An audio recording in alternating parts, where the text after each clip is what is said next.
The U.S. Secretary of State Marco Rubio says South Africa's ambassador to Washington, Ibrahim Rasool, is no longer welcome in the U.S. Hi, welcome to PEC News, and thank you for subscribing, liking, and leaving your comment on our channel. We really love it. The expulsion comes after the report that Mr. Rasool accused President Donald Trump of supremacism during a speech at the Mapungubwe Institute of Strategic Reflection. Are we seeing the total breakdown of relationship between America and South Africa? What do you think? Let's have a listen at what Mr. Rasool had to say also. Donald Trump is launching an assault on incumbency, those who are in power, by mobilizing a supremacism against the incumbency at home, and I think I've illustrated abroad as well.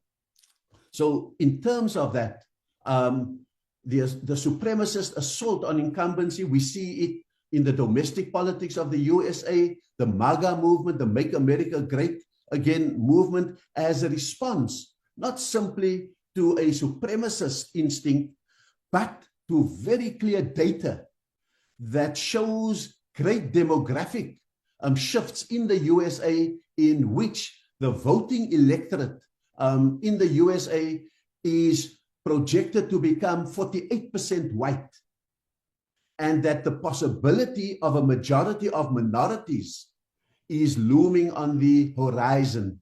And so that needs to be factored in so that we understand some of the things that we think are instinctive, nativist, racist things. I think that there's data that, for example, would support that would go to this wall being built, the deportation movement, etc., etc. So I think I mentioned that.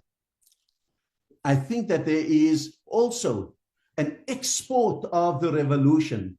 It's no accident that that Elon Musk has involved himself in UK politics and elevated a Nigel Farage and the reform movement in much the same way that it was instructive that on his way to the Munich Security Summit, Vice President Vance addressed the Alternative für Deutschland to strengthen them in their election campaign. And that then begins to say, what was the role then of Afrikaners in that whole makeup? And very clearly, it's to project white victimhood as a dog whistle, that there is a global protective movement that is beginning to envelop embattled white communities, or apparently embattled white communities. It may not be true, it may not make sense, but that is not the dog whistle that is being heard in a global white base. So I think we need to understand all of that.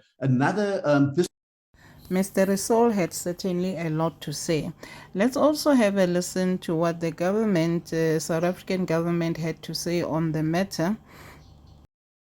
The presidency has noted the regrettable expulsion of South Africa's ambassador to the United States of America, Mr. Ibrahim Rasool. We urge all relevant and impacted stakeholders to maintain their established diplomatic decorum in their engagement with the matter. South Africa remains committed to building a mutually beneficial relationship with the United States of America.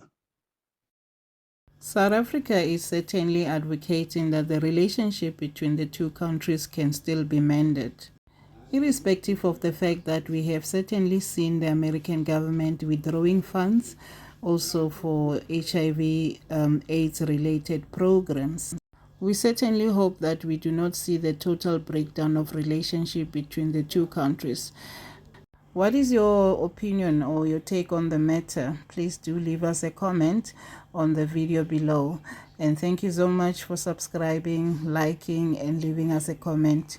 See you next time. Goodbye.